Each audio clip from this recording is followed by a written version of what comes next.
블록체인과 암호화폐의 상관관계. 암호화폐는 과연 안전한 것인가? 우리가 사이버 공간, 인터넷상에서는 신용카드 외에는 딱히 쓸만한 화폐가 존재하지 않습니다. 사이버 공간 상에서도 현실 세계와 똑같은 화폐 같은 어떤 걸 쓰고 싶어 했고요. 이 블록체인에 대한 개념을 조금 쉽게 설명을 해준다면? 투표 기능이 있는 분산 장부입니다. 이런 표현을 많이 씁니다. 합의 메커니즘이 있는 탈중앙, 삭제나 위변조가 불가능하다. 투명성, 가용성입니다. 블록체인의 그 기술 자체도 사회적으로 어느 선에서 우리가 그것을 합의하고 타협할 것인가, 이게 가장 중요한 어떤 철학적인 문제로서 남게 되겠네요.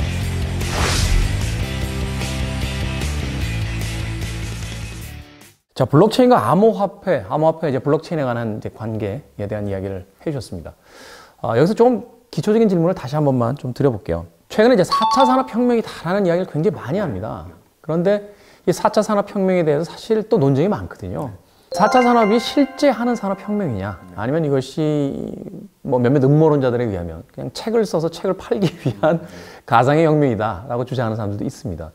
이 4차 산업혁명이라는 것을 그냥 이해하기는 쉽지 않을 테니까 우리가 지금 설명해 주신 블록체인과 암호화폐라는 기능이 만약에 이 4차 산업혁명과 연결되는 지점이 있다면 어떤 지점이고, 또 실제로 우리 삶에서 이 블록체인과 암호화폐가 좀 유용하게 쓰일 수 있는 분야가 있다면 예를 들어서 어떤 분야가 있을지. 사실은 4차 산업혁명 하면 보통 뭐 인공지능, 빅데이터 얘기하다가 갑자기 블록체인을 얘기하기 시작을 합니다. 사실 저도 그 부분이 연결이 잘 안 되거든요. 이 4차 산업혁명 이야기 하시는 분들 중에 가장 중요한 그것이 인공지능이고, 그 인공지능의 가장 중요한 게 냉장고다라는 이야기를 하셔서 무슨 이야기인가요? 라고 했더니 24시간 켜져 있는 가전제품이 냉장고이기 때문에 뭐 이런 막 이야기들이 막 가지를 쳐서 나가니까 사실 이야기가 그렇게 쉽지 않았었거든요. 우리가 이제 4차 산업혁명의 꽃이다. 그러면 그 중에 하나를 뭘 꼽냐면 스마트 제조.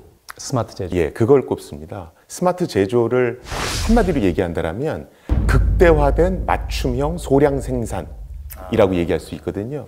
우리가 모든 것들을 전부 다 스마트폰을 이용해서 음식도 주문하고 택시도 부르고 여러 가지 일들을 하지 않습니까? 그런데 앞으로는 또 웨어러블 디바이스 같은 것도 착용하기 때문에 내가 하루에 생활하는 모든 생활 패턴이 디지털 정보로 기록되게 됩니다. 이 정보들은 클라우드라고 하는 곳에 차곡차곡 모이게 되거든요. 그럼 업체들은 인공지능이나 빅데이터 분석 기술을 활용해서 그 클라우드에 있는 정보를 분석하기 시작합니다. 그래서 어떤 동네는 9월 달에 또는 10월 달에 어떤 종류의 옷을 좋아하더라. 어떤 동네는 또 다른 걸 좋아하네. 이런 걸 분석해내는 거죠. 그래서 그 정보를 공장에다 보내줍니다. 그럼 공장에는 그 동네별로 선호하는 옷들을 제작하는 겁니다. 그런데 이렇게 소량 생산을 하더라도 공장에는 각종 로봇과 그 다음에 3D 프린터 같은 게 있기 때문에 소량 생산을 해도 단가를 맞출 수가 있거든요. 이런 게 이제 4차 산업혁명 시대의 미래상이 되는 겁니다. 근데 이런 미래가 가능하려면 데이터가 막 돌아야 됩니다. 그렇죠. 사용자가 갖고 있던 데이터가 업체로도 가야 되고, 업체에 있던 데이터가 공장으로도 가야 되고, 빙글빙글 돌아야 되거든요. 그래서 4차 산업혁명의 원유는 데이터다, 이런 표현을 많이 하는 겁니다.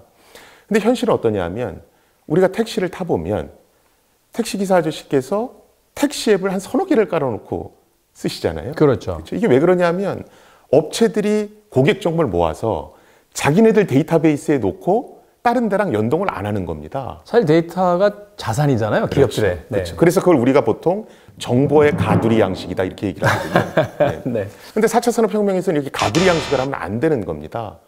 그래서 이렇게 못하도록 사용자 정보가 기록되는 곳을 블록체인으로 만들자는 겁니다. 그러면 모든 사용자의 어떤 생활 패턴 기록을 블록체인에 기록을 하면 일단 기록된 데이터는 위변조가 안 되고 투명성이 극대화돼서 누구든 볼 수 있잖아요. 그러니까 가두리 양식은 못하는 거죠. 그렇죠. 그래서 블록체인을 4차 산업혁명의 원유인 데이터를 담아놓을 투명한 그릇, 그래서 핵심 기술이라고 얘기를 하는 거고요. 스마트 시티의 인프라로도 블록체인을 쓰려고 하는 거고요. 그런데 아까도 말씀드렸듯이 좋기만 한 기술은 없지 않습니까?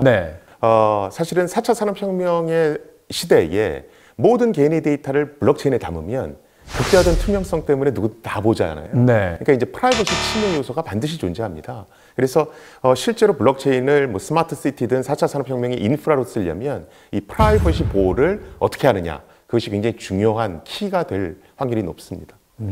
결국은 우리가 모든 정보를 공유하되 그것을 안전성을 위한 공유로서만 그치고 그것을 누군가의 정보를 엿보는 기능으로서의 공유가 되지 않도록 하는 것, 그것이 이제 블록체인의 핵심 기술이 될 것이다. 맞습니다. 라고 이야기를 해주셨습니다.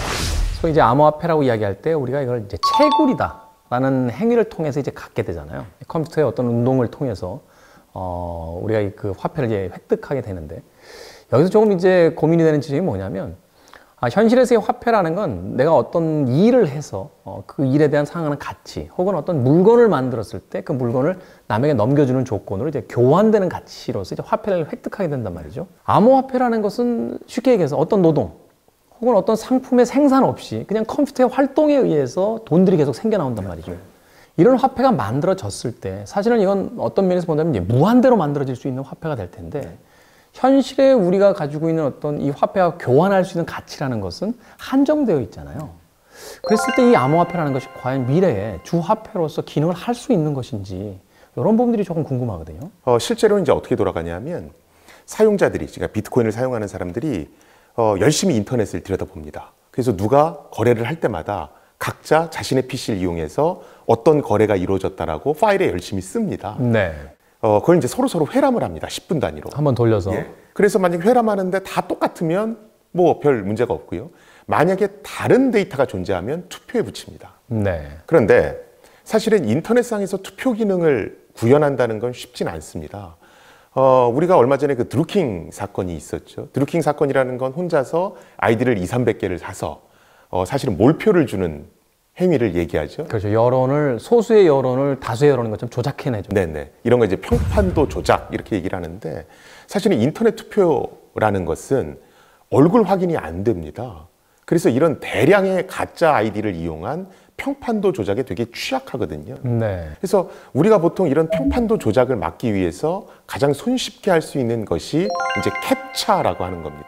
캡차. 네. 우리가 이제 아이디하고 패스워드 같은 거 등록하실 때 보면 무슨 이상한 숫자하고 영문자가 나와서 이게 뭡니까? 이렇게 물어보는 경우들이 있죠. 고대 무슨 어딘 선사 유적지에서 발견된 것 같은 그런 어떤 형태로서 이제 숫자나 그 알파벳이 있고 그걸 이제 입력을 해야 이제 인증이 되는. 맞습니다. 그래서 그것을 사람한테 보여주고 이게 뭔지를 키보드를 통해서 입력하라. 뭐 이런 식으로 하는 거죠. 블록체인에도 이 비슷한 기능이 내장돼 있다고 보시면 됩니다. 그래서 사용자들이 투표를 할 때 반드시 이 캡차 비슷한 걸 풀어야 됩니다. 이게 가상의 아이디를 가지고 있는 사람들의 컴퓨터는 그걸 인식하지 못하기 때문에 일일이 사람이 다 그걸 입력해야 되는 상황이기 때문에. 그렇죠. 비트코인에서 쓰는 블록체인 같은 경우에는 한 10분 정도 이 숫자도 넣어보고 저 숫자도 넣어봐야 간신히 풀 수 있을 정도로 난이도가 높습니다. 자, 그러면 사용자들 보고 24시간 365일 인터넷을 들여다보면서 파일을 만들어서 공유해라 그러도 할까 말까 한데, 투표를 해야 되는데 거기다가 캡차 코드도 10분 동안 열심히 해서 풀라고 하면 몇 번 넣었다가 잘 안 되면 우리가 회원가입도 잘 안 하는데 그걸 계속 하고 있어야 되니까. 사토시 나카모토는 이걸 정확히 캐치한 겁니다. 그래서 이게 자발적으로 돌아갈 일이 없기 때문에 이런 행위를 열심히 하는 사람한테 인센티브를 줘야 되겠다라고 생각을 하는 겁니다. 네. 그래서 10분 단위로 장부를 열심히 만들고 투표를 열심히 한 사람을 뽑아서 그 사람한테 인센티브를 주겠다는 겁니다. 그 인센티브가 얼마냐 하면 초창기에 50비트코인이었습니다. 50비트코인. 근데 비트코인 정말 잘 나갈 때는 1비트코인에 2,500만 원이었거든요. 그러니까요. 그럼 내가 10분만 열심히 하면 50 곱하기 2,500만 원이 들어오는 겁니다. 이러면 인식이 바뀌기 시작하거든요. 바뀌는 정도가 아니라 인생이 바뀌네요. 그러면서 사람들이 굉장히 열심히 이걸 하기 시작하는 겁니다. 그런데 10분 단위로 계속 50비트코인씩 주면 종국에는 비트코인이 세상에 넘쳐날 거란 말이죠. 그렇죠. 그렇죠? 이렇게 넘쳐나면 인플레이션에 빠지면서 비트코인의 가치는 하락됩니다. 네. 그래서 사토시 나카모토는 4년을 주기로 해서 인센티브가 절반으로 떨어지게끔 설계를 해놨습니다. 그러니까 처음 4년은 50비트코인, 그 다음 4년은 25비트코인, 그 다음 또 4년은 12.5비트코인, 현재는 12.5비트코인입니다. 대충 계산을 해보면 한 2,100만 개 정도 다 인센티브로 주고 나면 그 다음부터는 더 이상 인센티브로 줄 게 없어집니다. 그러니까 무한정 돈이 생산되는 건 막은 거죠. 근데 문제는 뭐냐면 2,100만 개를 인센티브로 다 소진하고 나면 그 다음부터는 인센티브를 줄 것이 없어지게 되고. 그렇다면 사람들이 과연 장부를 계속 들여다볼 것이냐. 그렇죠. 그렇게 안 하면 이제 사람들이 막 비트코인을 불법 복사해서 이중 삼중으로 쓸 거란 말이죠. 그럼 비트코인 생태계는 붕괴되거든요. 그래서 사토시 나카모토는 어떤 장치를 했냐면 2,100만 개가 다 나와서 더 이상 인센티브로 줄 게 없으면 그 다음부터는 우리 신용카드 쓸 때마다 수수료 떼듯이 네. 비트코인 쓸 때마다 수수료를 떼겠다는 겁니다. 그래서 그 수수료를 인센티브로 주면 다시 이 그걸로 생태계가 회전시키겠다. 계속 돌아가겠다는 얘기죠. 이제야 조금 이해가 되는군요.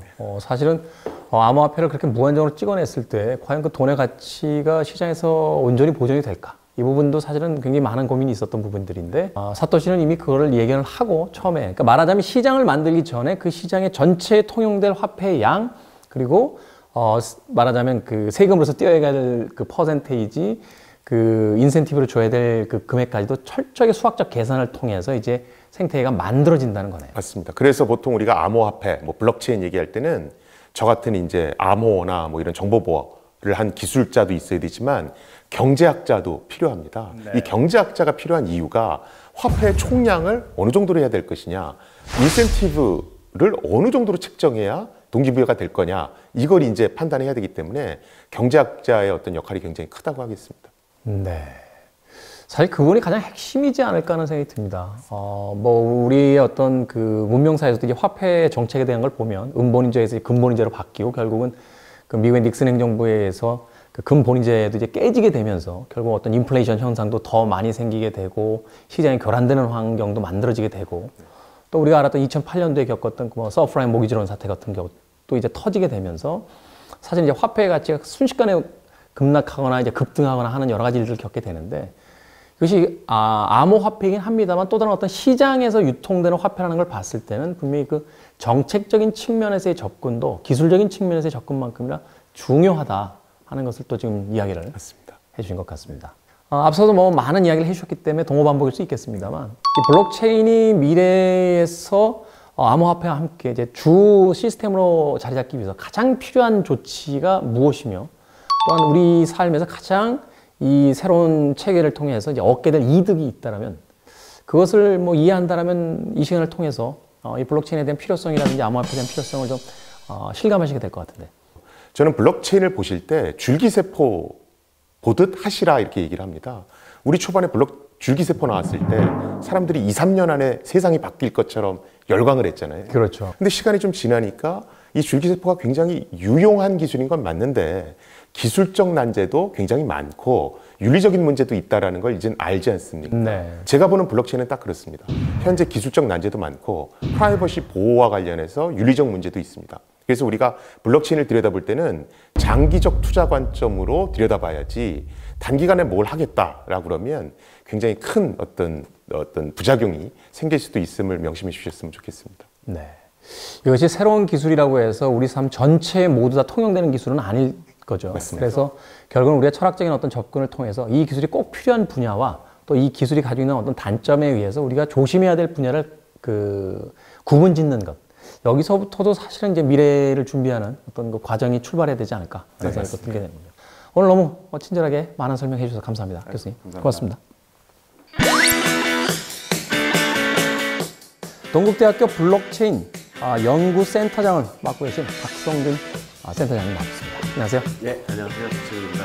암호화폐 시장 현황, 암호화폐의 가치는 무엇인가? 이 암호화폐를 얻게 되는 방법이 꼭 채굴만을 통한 게 아니라 또 다른 형태를 가지고 이 암호화폐를 좀 얻어낼 수 있는 그런 또 방식도 존재하는 거로 암호화폐가 참 이상한 거예요. 또 다른 어떤 암호화폐들도 있거든요. 알트코인이라는 용어를 쓰는 걸 저는 별로 좋아하지 않아요. 코인이 과연 우리가 쓰고 있는 실제 지폐로서 현금이 될 수 있느냐? 왜 칩이라는 게 왜 필요할까? 암호화폐권에서가 역할이 뭐냐? 암호화폐가 꼭 필요한 거냐? 저는 필요하다고 봐요. 제가 여기 잘 나왔네요. 제가 말씀드린 걸 다 정리해 주시네요. 예, 맞습니다.